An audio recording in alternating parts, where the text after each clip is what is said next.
एक छोटा सा गांव था जिसमें एक पुराना हवेली मौजूद था। ये एक पुराना वीरान गांव था जो सदियों से अपनी जगह पर मौजूद था। गांव के किनारे पर एक बड़ी सुनसान हवेली खड़ी थी जिसे सालों से कोई आबाद नहीं करता था।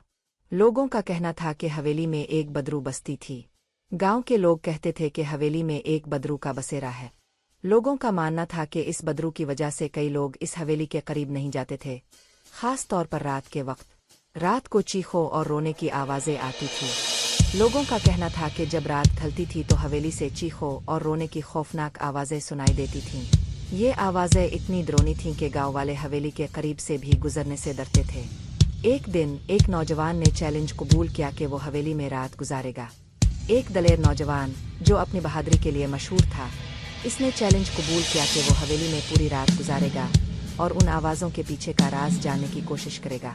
आधी रात के वक्त हवेली की दीवारें कांपने लगे और अचानक एक पुराना आईना टूट गया। जब रात का पहला पहर गुजरा तो हवेली की दीवारों ने लरज़ना शुरू कर दिया और एक पुराना आईना जो हवेली में लगा हुआ था अचानक टूट गया।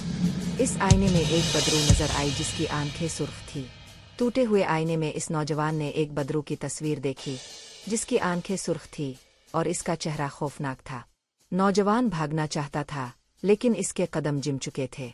नौजवान इस खौफनाक मंजर से भागना चाहता था लेकिन खौफ की वजह से इसके पाँव जिम चुके थे और वो हरकत करने से कासिर था। बदरू ने कहा, ये हवेली मेरी है, यहाँ से चले जाओ वरना तुम भी मेरे साथ फंस जाओगे। बदरू ने अपनी गूंजदार आवाज में कहा कि यह हवेली इसकी है और नौजवान को यहाँ से फौरन निकल जाने की हिदायत दी।